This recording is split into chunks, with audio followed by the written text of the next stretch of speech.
Setelah pelantikan Presiden Prabowo Subianto dan Wakil Presiden Gibran Rakabuming Raka pada 20 Oktober 2024, Prabowo mengumumkan Kabinet Merah Putih yang terdiri dari 53 menteri untuk mendukung pemerintahan periode ini. Dalam pembagian terdapat kementerian baru antara Koperasi dan UMKM. Maman Abdurrahman selaku politisi Partai Golkar ditunjuk dan dipercayai sebagai Menteri UMKM. Sebelum pengumuman Menteri Kabinet, Maman Abdurrahman bertemu dengan Teten Mas Duki untuk membahas masa transisi pemerintahan. Dalam pertemuan itu, ia menyampaikan harapan Prabowo Subianto untuk meningkatkan kesejahteraan masyarakat melalui sektor UMKM. Kebijakan pemisahan koperasi dan UMKM diambil agar masing-masing dapat fokus pada perannya. Dengan sekitar 60 juta, UMKM di Indonesia menjadi prioritas Maman.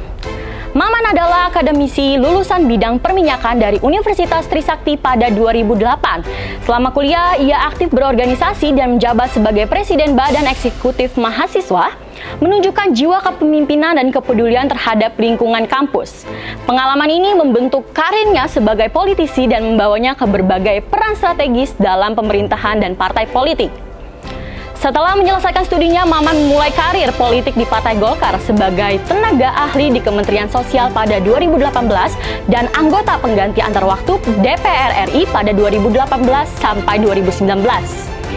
Pada 2019, ia terpilih sebagai anggota Komisi 7 DPR RI yang mewakili Kalimantan Barat 1.